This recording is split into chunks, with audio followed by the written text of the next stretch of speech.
الحمد لله رب العالمين الرحمن الرحيم مالك يوم الدين إياك نعبد وإياك نستعين اهدنا الصراط المستقيم صراط الذين أنعمت عليهم غير المغضوب عليهم ولا الضالين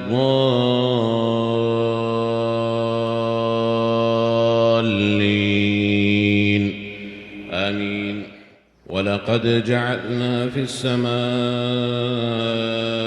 بروجا وزيناها للناظرين وحفظناها من كل شيطان رجيم إلا من استرق السمع فأتبعه شهاب مبين. والأرض مددناها وألقينا فيها رواسي وأنبتنا فيها من كل شيء موزون وجعلنا لكم فيها معايش ومن لستم له برازقين.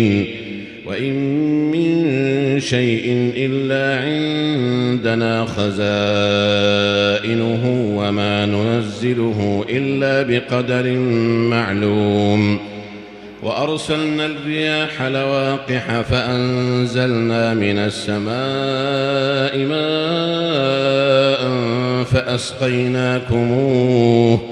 فأسقيناكموه وما أنتم له بخازنين. وإنا لنحن نحيي ونميت ونحن الوارثون. ولقد علمنا المستقدمين منكم ولقد علمنا المستأخرين. وإن ربك هو يحشرهم إنه حكيم عليم. ولقد خلقنا الإنسان من صلصال من حمأ مسنون والجان خلقناه من قبل من نار السموم.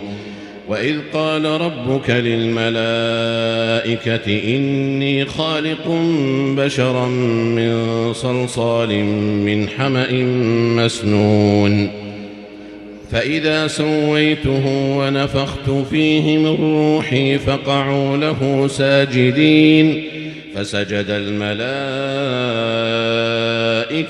كلهم أجمعون إلا إبليس أبى أن يكون مع الساجدين.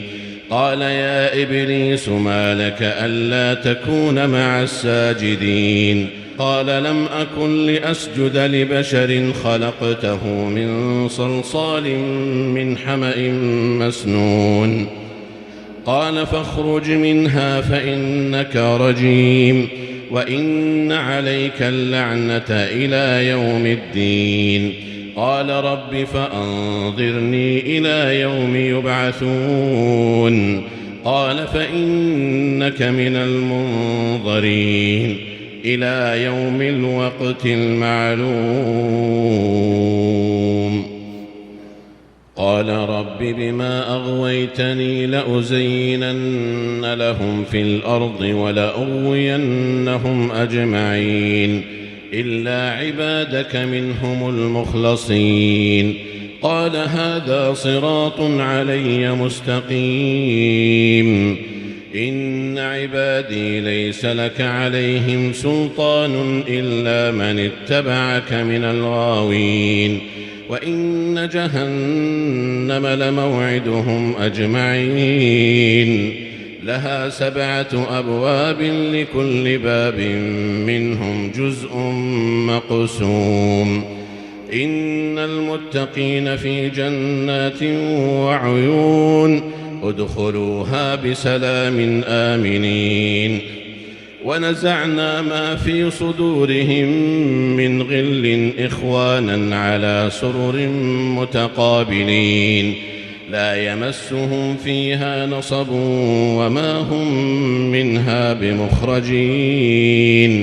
نبئ عبادي أني أنا الغفور الرحيم وأن عذابي هو العذاب الأليم ونبئهم عن ضيف إبراهيم إذ دخلوا عليه فقالوا سلاما قال إنا منكم وجلون قالوا لا توجل إنا نبشرك بغلام عليم قال أبشرتموني على أن مسني الكبر فبم تبشرون قالوا بشرناك بالحق فلا تكن من القانطين قال ومن يقنط من رحمة ربه إلا الضالون قال فما خطبكم أيها المرسلون قالوا إنا أرسلنا إلى قوم